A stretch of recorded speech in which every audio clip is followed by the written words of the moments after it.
بسم اللہ الرحمن الرحیم والشمس وضحاها اعوذ باللہ من الشیطان الرجیم بسم اللہ الرحمن الرحیم الحمد للہ الواحد الاحد الفرد الصمد والصلاة والسلام علی مصدر الخیر واشرف بریتہ ابی القاسم المصطفیٰ محمد وعلى آلہ الطیبین الطاہرین المعصومین اما بعد فقد قال اللہ تبارک و تعالی فی کتابہ المجید والفرقانہ الحمید وهو اصدق القائلین وقولہ الحق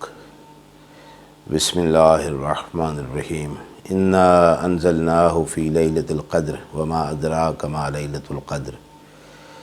لیلۃ القدر خیر من الف شہر تنزل الملائکۃ والروح فیہا باذن ربہم من کل امر سلام ہی حتی مطلع الفجر۔ عزیزان گرامی، آج جو رات آ رہی ہے یہ 19 ماہ رمضان المبارک کی رات ہے اور لیالی قدر میں سے پہلی شب ہے یہ۔ تو شب قدر کی فضیلت کے متعلق میں نے سوچا کہ کچھ احادیث آپ کی خدمت میں عرض کروں تاکہ ہماری نوجوان نسل کو بالخصوص شب قدر کی فضیلت کے بارے میں معلومات بھی حاصل ہوں، اس کی اہمیت کے متعلق کچھ تھوڑی سی بات کریں۔ اگرچہ یہ گفتگو ایک گفتگو میں تو اس کو نہیں سمیٹا جا سکتا، کل پھر اسی موضوع پہ گفتگو کرنا پڑے گی تاکہ تفصیل سے لیلۃ القدر کے متعلق بات آپ تک پہنچ سکے کہ یہ کتنی اہمیت والی رات ہے، جیسا کہ قرآن مجید میں خالق کائنات ارشاد فرما رہا ہے کہ انا انزلناہ فی لیلۃ القدر، ہم نے قرآن مجید کو شب قدر میں نازل کیا ہے۔ تو اس سے اہمیت پتہ چل جاتی ہے کہ ایسی رات سال بھر کی راتوں میں سے خداوند عالم نے اسے چن لیا ہے کہ اس رات میں ہم نے قرآن مجید کو نازل کرنا ہے۔ تو کتنی بابرکت اور کتنی عظیم رات ہوگی یقیناً وہ۔ اور اس کے بعد خود ارشاد فرمایا کہ کسی انسان کی عقل پہنچ ہی نہیں سکتی ہے، ادراک میں نہیں آ سکتی ہے کہ اس رات کی کیا عظمت ہے اور اس رات کی کیا اہمیت ہے۔ اور اس کے بعد ارشاد فرمایا کہ یہ وہ رات ہے جو خیر من الف شہر ہے، 1000 مہینے سے بہتر ہے۔ 1000 مہینے سے بہتر کا مطلب ہے کہ انسان کی 83 سال کی زندگی ایک طرف اور یہ شب قدر ایک طرف، بلکہ پھر بھی 83 سال کی زندگی سے بھی یہ رات بہتر ہے۔ یہ 1000 مہینے سے یا 83 سال کی زندگی سے بہتر ہونے کا مطلب یہ ہے کہ جتنا عمل، جتنی نیکی کوئی انسان سمیٹ سکتا ہے اپنی 83 برس کی زندگی میں، اتنے ہی حسنات اور نیکیاں انسان اس ایک رات میں سمیٹ سکتا ہے۔ تو آپ خود اندازہ کر سکتے ہیں کہ یہ رات ہر سال آتی ہے اور یہ اختصاص ہے امت محمدیہ صلی اللہ علیہ وآلہ وسلم کا کہ یہ رات خالق کائنات نے ہمیں نصیب کی ہے۔ تو اس رات کا ضائع کر دینا ایک بہت بڑی بدقسمتی اور شقاوت ہے۔ تو جتنا بھی ممکن ہو سکے لیالی قدر میں، شبہائے قدر میں انسان متوجہ رہے، بیدار رہے، اپنے خالق کائنات کا ذکر کرے اور اس کی عبادت کرے اور اس کی بندگی کرے۔ تو یہ اتنی عظیم رات ہے کہ حدیث شریف میں آیا ہے کہ من احیا لیلۃ القدر غفرت لہ ذنوبہ، جو شب قدر کی رات جاگ کے گزار دیتا ہے اور اللہ کی عبادت میں گزار دیتا ہے تو اس کی زندگی بھر کے گناہ معاف کر دیے جاتے ہیں، بخش دیے جاتے ہیں۔ بڑی اہم بات ہے کہ باقاعدہ طور پہ حدیث میں یہ لفظ ہیں کہ زندگی بھر کے گناہ اس کے معاف ہو جائیں۔ اسی طرح سے امیر المومنین کا فرمان ہے، فرماتے ہیں صلی اللہ الحج فی تسع عشرۃ وفی 21 وفی 23 من شہر رمضان، کہ 19 ماہ رمضان کی رات کو اور 21 ماہ رمضان کی رات کو اور 23 ماہ رمضان کی رات کو اپنے اللہ سے حج کا سوال کرو۔ یعنی اگر کسی کو حج نصیب نہیں ہوا ہے تو وہ ان 3 ماہ رمضان کی ان 3 راتوں میں اگر اللہ سے حج کا سوال کرتا ہے تو اسے بیت اللہ کی زیارت کا شرف حاصل ہوتا ہے۔ یہ کتنی اہم بات ہے۔ اور اس حدیث سے یہ بھی ثابت ہو جاتا ہے کہ یہی لیالی قدر ہیں، 19 ماہ رمضان کی رات، 21 ماہ رمضان کی رات اور 23 ماہ رمضان کی رات۔ اگرچہ 25 ماہ رمضان کی رات کے متعلق بھی روایت موجود ہے، 27 ماہ رمضان کے متعلق بھی روایت موجود ہے، 24 ماہ رمضان کی رات کے متعلق بھی روایت موجود ہے، اور یہ بھی روایت موجود ہے کہ شب قدر کو تم تلاش کرو ماہ رمضان کے آخری عشرے میں، یعنی آخری 10 راتوں میں۔ تو کچھ لوگ ایسے بھی گزرے ہیں جنہوں نے پورا ماہ رمضان جاگ کے گزارا ہے، ہر رات جاگے ہیں کہ پتہ نہیں کون سی شب قدر ہے۔ اور تاریخ میں آپ کو ایسے افراد بھی مل جائیں گے جو پورا سال رات کو جاگے ہیں، کہ سال بھر کی راتوں میں سے کوئی تو رات یقیناً شب قدر ہے۔ تو وہ اس رات کی فضیلت کو جو لوگ سمجھتے تھے انہوں نے اس کے لیے خصوصی اہتمام کیا ہے۔ اس کے بعد ارشاد ہے کہ من اغتسل لیلۃ القدر واحیاها الی طلوع الفجر خرج من ذنوبہ، جو اس شب قدر کی رات کو ساری رات جاگتا ہے، طلوع فجر تک وہ بیدار رہتا ہے اور اللہ کے ذکر میں رہتا ہے، تو وہ اپنے گناہوں سے نکل جاتا ہے، یعنی گناہ اس کے پیچھے رہ جاتے ہیں اور وہ آگے نکل جاتا ہے۔ یعنی مطلب یہ کہ اس کے سارے گناہ معاف کر دیے جاتے ہیں، بخش دیے جاتے ہیں، اور گناہوں سے پاک ہو جاتا ہے۔ پھر فرماتے ہیں من احیا لیلۃ القدر حول منہ العذاب الی السنۃ القابلہ، کہ جو شخص اس شب قدر کو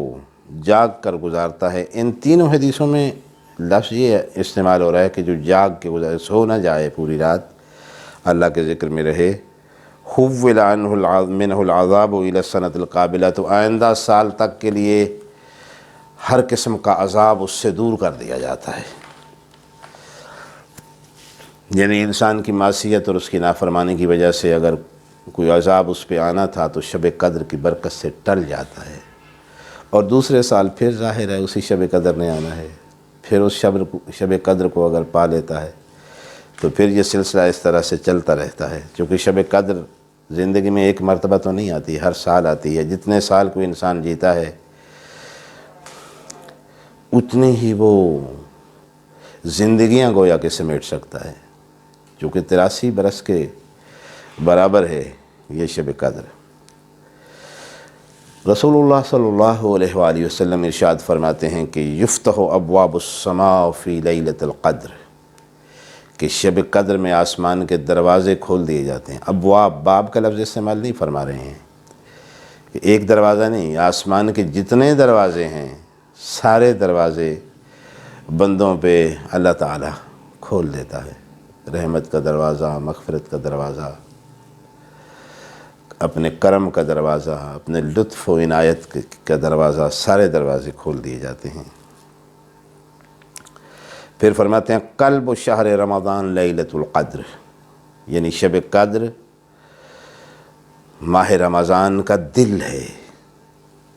یعنی اتنی اہمیت ہے کہ اسے قلب ماہ رمضان قرار دیا ہے۔ ایک روایت سرکار امام صادق علیہ السلام سے ہے، فرماتے ہیں کہ التقدیر فی لیلۃ 19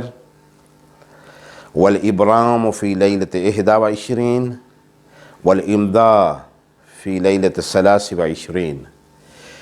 کہ 19 ماہ رمضان کی رات کو تقدیر لکھی جاتی ہے اور 21 ماہ رمضان کی رات کو اس تقدیر کو مستحکم کر دیا جاتا ہے، اور 23 ماہ رمضان کی شب کو وہ تقدیر اس پہ امضاء الہی گویا دستخط کر دیے جاتے ہیں اور وہ حتمی ہو جاتی ہے وہ تقدیر۔ اس فرمان میں بھی تینوں راتوں کی اہمیت پہ بات کی گئی ہے، 19 ماہ رمضان، 21 ماہ رمضان اور 23 ماہ رمضان۔ تو جو انسان اپنی تقدیر بنانا چاہے اور تقدیر کو بہتر سے بہتر بنانا چاہے، وہ شب قدر کو بہتر سے بہتر انداز میں گزارے۔ اس کے بعد فرماتے ہیں لو رفعت لیلۃ القدر لرفعت القرآن، کہ اگر شب قدر اس امت سے اٹھا لی جاتی تو پھر قرآن کو بھی اٹھا لیا جاتا، چونکہ قرآن مظروف ہے اور شب قدر ظرف ہے، تو ظاہر ہے جہاں ظرف ہوگا مظروف بھی وہیں ہوگا، جس کا مطلب جس سے یہ مفہوم صادر ہوتا ہے، ثابت ہوتا ہے کہ شب قدر کی برکت کی وجہ سے قرآن ہمارے درمیان موجود ہے۔ ان اللہ،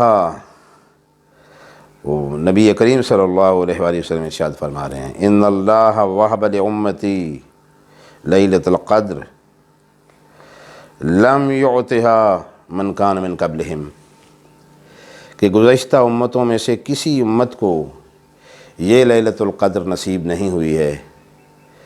جو اس امت کو نصیب ہوئی ہے۔ یہ افتخار اسی امت کے پاس ہے کہ اس امت کو شب قدر نصیب ہوئی ہے۔ ظاہر ہے کہ شب قدر ظرف ہے قرآن مجید کے نزول کا، تو قرآن مجید جہاں ہوگا لیلۃ القدر بھی وہیں ہوگی، چونکہ قرآن مجید باقی امتوں میں نازل نہیں ہوا، سابقہ امتوں میں اسی امت میں نازل ہوا ہے، تو یہ شب قدر جو 1000 مہینے سے بہتر ہے یہ بھی اسی امت کو نصیب ہوئی ہے، یہ گزشتہ امتوں کو نصیب نہیں ہوئی ہے۔ تو یہ کتنی بڑی خوش قسمتی ہے اس امت محمد صلی اللہ علیہ وآلہ وسلم کی کہ خالق کائنات نے اسے ایسی شب قدر نصیب کی ہے جو 1000 مہینوں سے یعنی 83 سال کی زندگی سے افضل اور بہتر ہے۔ ہو سکتا ہے کہ گزشتہ امتوں کی شب قدر رہی ہو جن میں ان کی کتابیں نازل ہوتی رہی ہوں، ان کے صحیفے نازل ہوتے رہے ہوں، تو وہ شب قدر کم از کم 1000 مہینے سے بہتر نہیں ہے ان امتوں کی شب قدریں جو گزری ہیں، کیونکہ کچھ روایات سے یہ ثابت ہوتا ہے، جیسا کہ ایک روایت ہے کہ خالق کائنات نے جب زمانے کو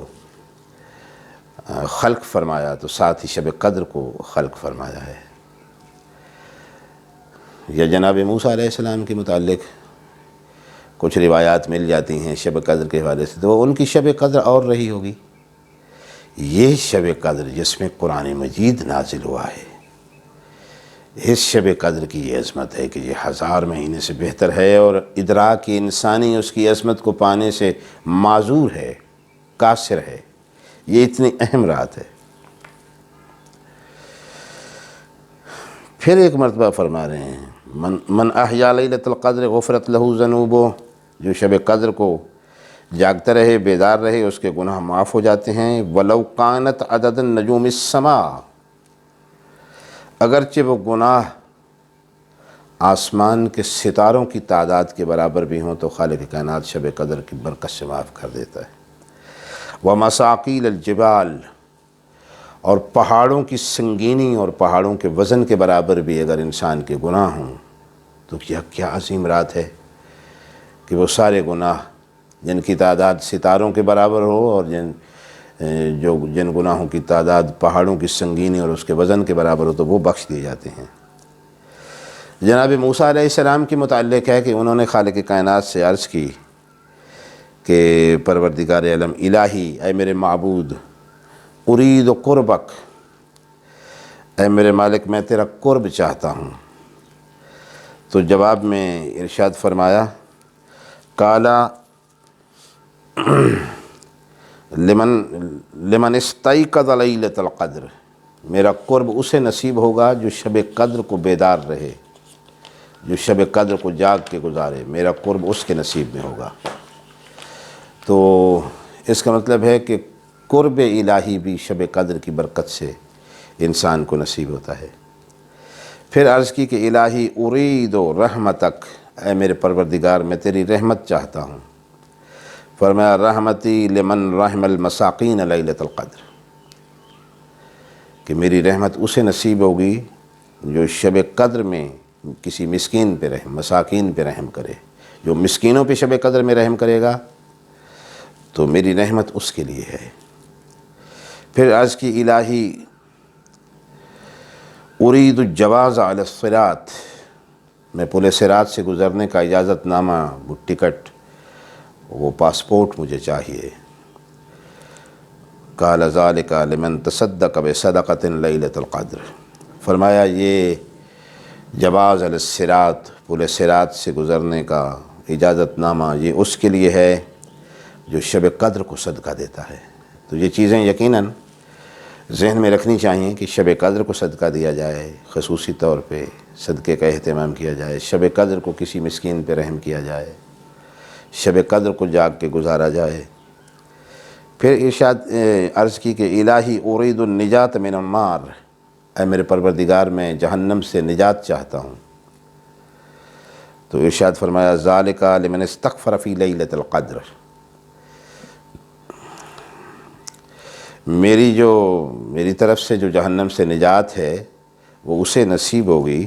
جو شب قدر میں استغفار کرے گا۔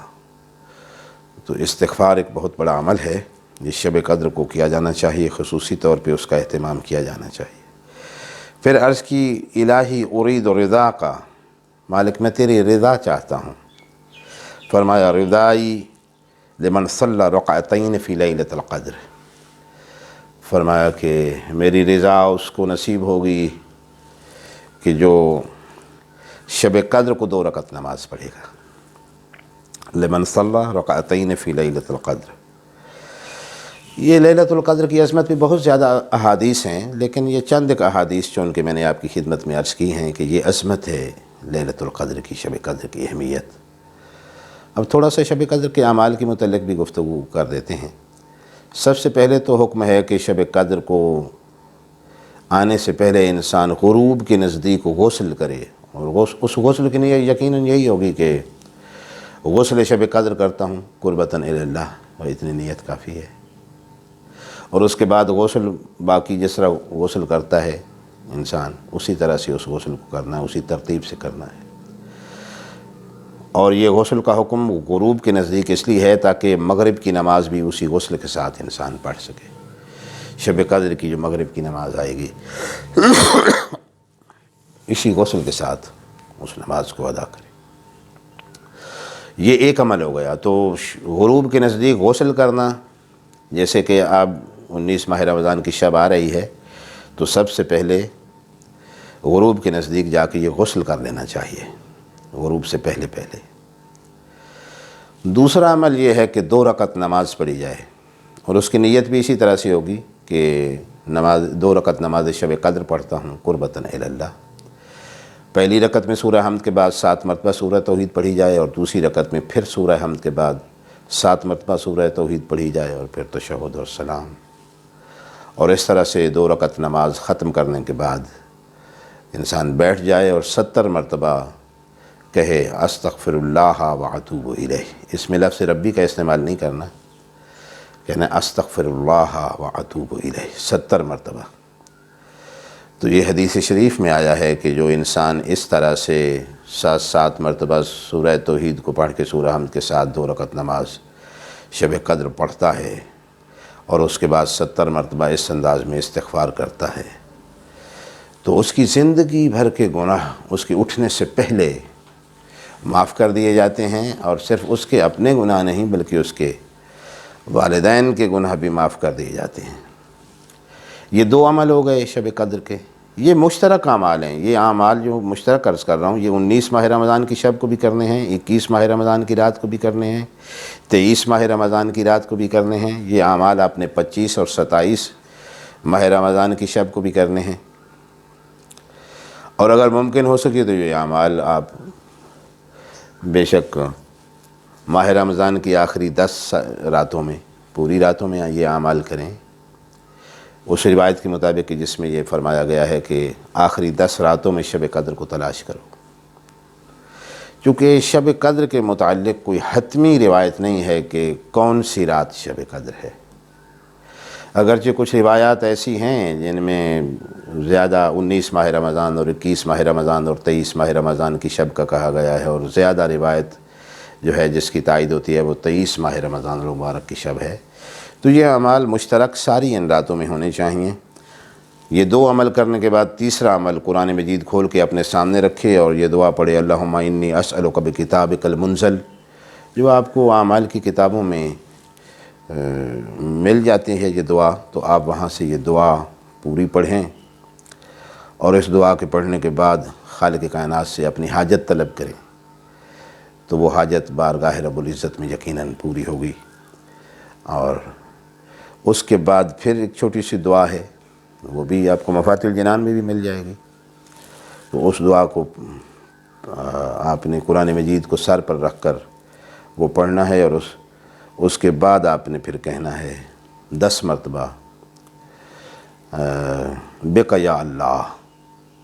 یعنی خالق کائنات کو اس کی اپنی ذات کا واسطہ دینا ہے، اے اللہ تجھے اپنی ذات کا واسطہ۔ تو حاجت انسان کی اپنے ذہن میں رہنی چاہیے، قرآن مجید کو آپ نے سر پہ اٹھا کے رکھا ہوا ہے، اور اس کے بعد 10 مرتبہ بمحمدن بمحمدن بمحمدن بمحمدن، 10 مرتبہ بعلیٍ بعلیٍ بعلیٍ، 4 معصومین علیہ السلام کے نام آپ نے لینے ہیں سرکار حجت علیہ السلام تک۔ تو یہ عمل کرنا ہے، اور آخر میں آپ نے اپنی پھر حاجت طلب کرنی ہے بارگاہ رب العزت میں۔ تو انشاءاللہ العزیز اس عمل کی برکت سے اور شب قدر کی برکت سے انسان کی حاجت پوری ہو جاتی ہے۔ اس کے بعد جو عمل ہے وہ یہ ہے اس رات کا احیاء، پوری رات جاگتے رہنا، بیدار رہنا، اور ذکر و استغفار کرنا۔ کوئی انسان اس رات کو جاگتے ہوئے اللہ کی عبادت میں اگر گزار دیتا ہے تو روایت کے لفظ ہیں، حدیث ہے نبی کریم صلی اللہ علیہ وآلہ وسلم سے، کہ اس کے گناہ آسمان کے ستاروں کے برابر ہوں، اور پہاڑوں کی سنگینی اور وزن کے برابر ہوں، اور سمندروں کی وسعت کے برابر بھی ہوں، تو اللہ تعالیٰ اس انسان کے گناہ معاف فرما دیتا ہے۔ یہ عمل ہو گیا، 4 عمل ہو گئے۔ 5واں عمل جو ہے وہ 100 رکعت نماز ہے اس شب قدر میں، 2 رکعت کر کے پڑھی جاتی ہے۔ نیت اسی طرح سے ہوگی کہ 2 رکعت نماز شب قدر پڑھتا ہوں قربتاً اللہ، اور ہر رکعت میں سورہ حمد کے بعد بہتر ہے کہ 10 مرتبہ سورہ توحید پڑھے۔ تو اگر کوئی اس طرح سے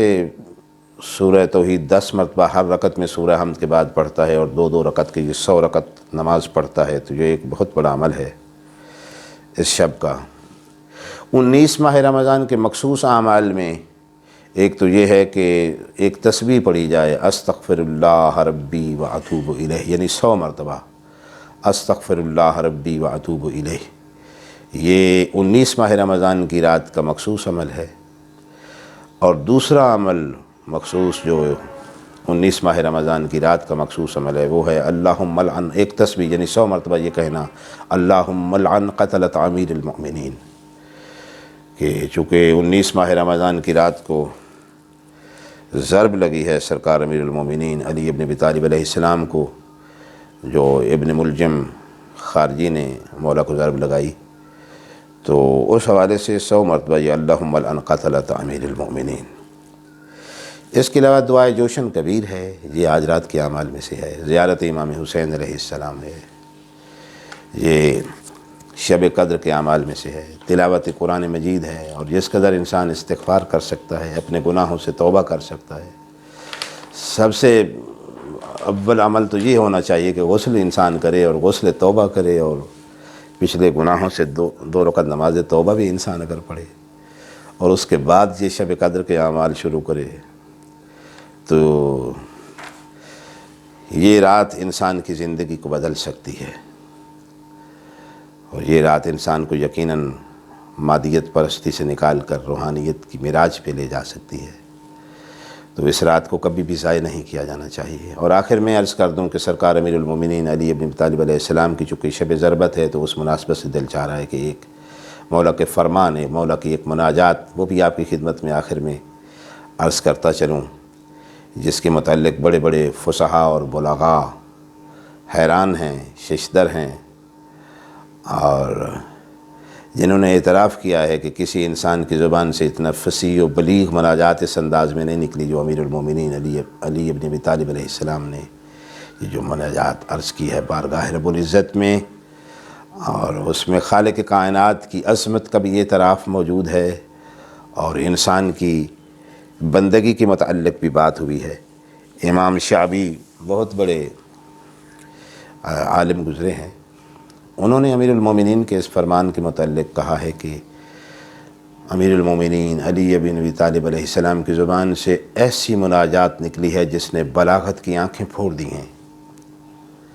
گویا فصاحت و بلاغت کی زبان گنگ ہو گئی ہے کہ اس کے بعد اب کیا کہا جائے۔ جو جملے امیر المومنین علیہ السلام نے ارشاد فرمائے ہیں، پہلے جملے میں فرماتے ہیں کفاؤ بی عزن ان اکون لک عبدن، الہی اے میرے معبود، علی کی عزت کے لیے یہی کافی ہے کہ وہ تیرا بندہ ہے۔ تو گویا یہاں یہ درس دے رہے ہیں کہ کوئی انسان اگر عزت کا متلاشی ہو تو عزت روپے پیسے میں نہیں ہے، سونے چاندی میں نہیں ہے، نئے ماڈل کی گاڑی میں عزت نہیں ہے، قیمتی بنگلے میں عزت نہیں ہے، ریاست اور جائیداد میں اور جاگیروں میں عزت نہیں ہے۔ جو لوگ ان چیزوں میں عزت تلاش کرتے ہیں وہ بھٹکے ہوئے مسافر ہیں بیچارے۔ فرماتے ہیں کہ انسان کی عزت کے لیے یہ کافی ہے کہ وہ اس ذات توحید کا بندہ بن جائے، اس کا عبد بن جائے، حق کے عبودیت ادا کر دے، تو یہی سب سے بڑی عزت ہے انسان کے لیے۔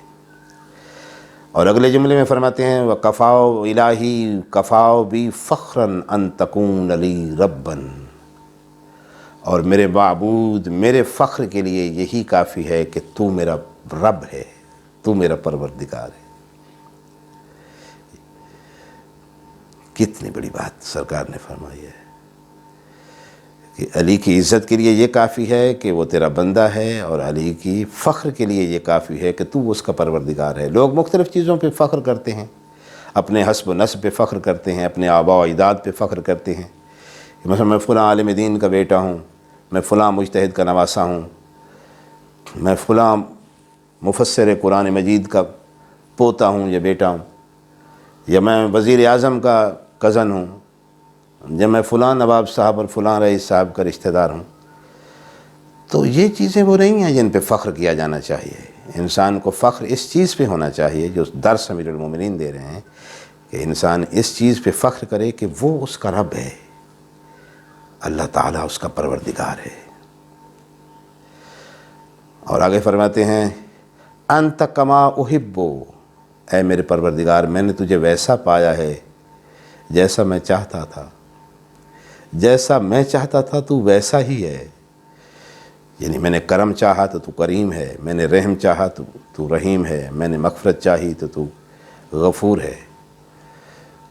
میں نے تیرا لطف و عنایت اگر چاہی تو تو لطف و عنایت کرنے والا ہے۔ یعنی جو بھی میری ضرورت تھی تیری کوئی نہ کوئی صفت میری اس ضرورت کو پورا کرنے کے لیے موجود ہے، اور یہی مقام ربوبیت ہے، جو انسان کی ہر ضرورت کو پورا کرے اسی کو تو رب کہتے ہیں۔ تو فرماتے ہیں کہ میرے پروردگار انت کما احب،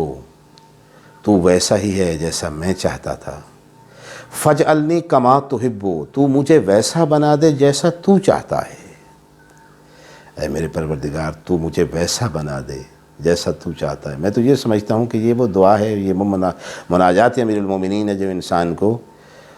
نماز کے قنوت میں، اور ویسے تو شب قدر میں خصوصی طور پہ یہ دعا مانگنی چاہیے، چونکہ یہ قبولیت کی شب ہے۔ یہ لفظ انسان اپنے دل کی گہرائیوں سے اگر ادا کرے کہ اے میرے معبود میری عزت کے لیے یہی کافی ہے کہ میں تیرا بندہ بن جاؤں، اور میرے فخر کے لیے یہ کافی ہے کہ تو میرا پروردگار اور تو میرا رب ہے، اور میں نے تجھے ویسا پایا جیسا میں چاہتا تھا، اور تو مجھے ویسا بنا دے جیسا تو چاہتا ہے۔ وآخر دعوانا ان الحمد للہ رب العالمین۔